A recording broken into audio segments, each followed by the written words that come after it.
Bonjour, je vous partage ma réflexion avec le texte de Marc, chapitre 4, versets 26 à 34.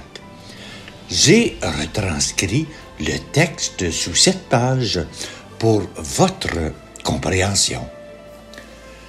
Que c'est formidable de prendre une marche à la ferme. La nature nous dit clairement qu'elle est vivante. Les grands champs ensemencent et la vue a coupé le souffle.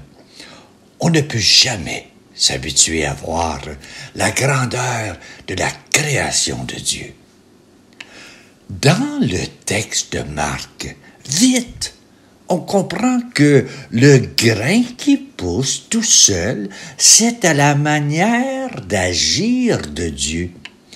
Dieu jette le grain et quand arrive la moisson, il met la faucille. Entre les deux, le moissonneur sait qu'il n'y a rien à faire, car c'est la terre qui produit, fait germer la semence, qui donne du fruit. Et cela arrive, il ne sait comment, qu'il donne ou qu'il se lève. Voilà l'agir de Dieu. Dans une culture d'efficacité comme la nôtre, de planification et de rendement immédiat, dans une culture où le contrôle sur tout est de première importance, dans une église où nous percevons que l'effort pastoral provoque chez les semeurs, les envoyés et agents de pastoral, une certaine anxiété. Cette parabole nous appelle de ne pas confondre la manière d'agir de Dieu et celle de notre société d'efficacité et de résultats. Cette parabole doit nous servir examen de conscience. À quel moment être patient ou actif?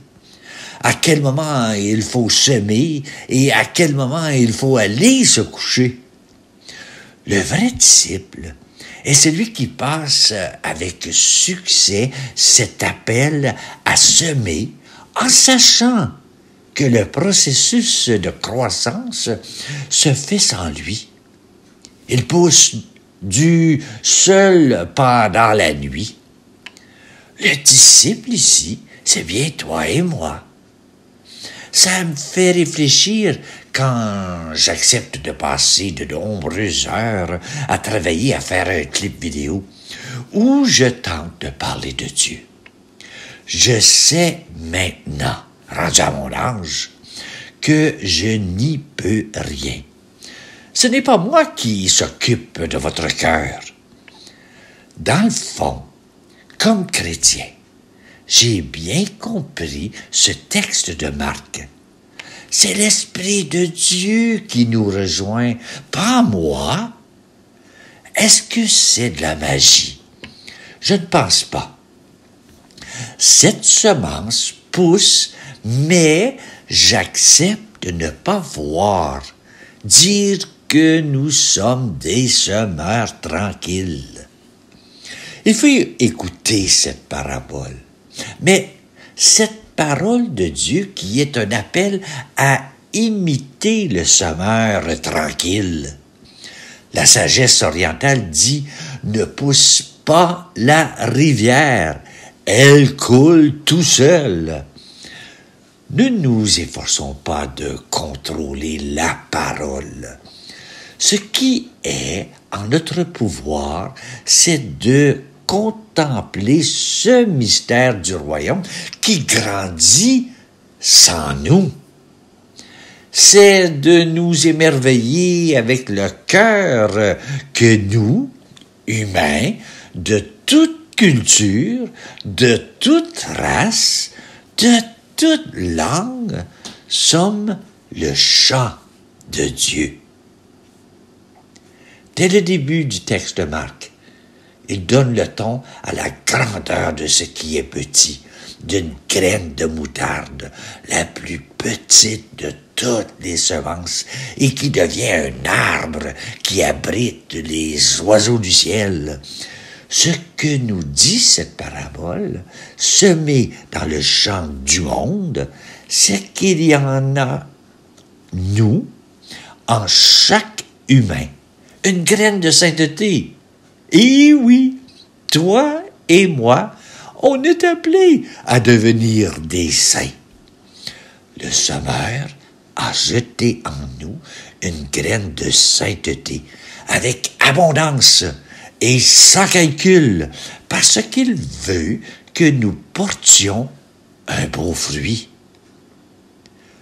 Pour vraiment réfléchir, contempler, à vous qui priez, et donner de comprendre que ce grand mystère du royaume sera toujours, à première vue, non rentable, inefficace. C'est bien ce qu'on peut penser des moines et des moniales qui prient d'une façon régulière. Ne confondons pas nos tâches. La nôtre est de faire de la place à la parole. Cette semence que nous retrouvons dans chaque prière. Méditons-la, accueillons-la dans un cœur vide et non aveuglé par l'efficacité. Murmurons-la comme l'orant du psaume. La sienne est de nourrir, d'interpeller, de conduire, de transformer ce qu'il y a semé dans nos cœurs. Protège ton âme, alimente ta vie à l'intérieur par la foi. Tu verras que ça pousse en toi. Tu deviendras un grand arbre pour que le monde voie. Tu seras l'ami de Dieu. Voilà, je te souhaite une bonne réflexion et aussi une très belle journée. Va prendre une marche, regarde la création de Dieu, c'est très, très grand.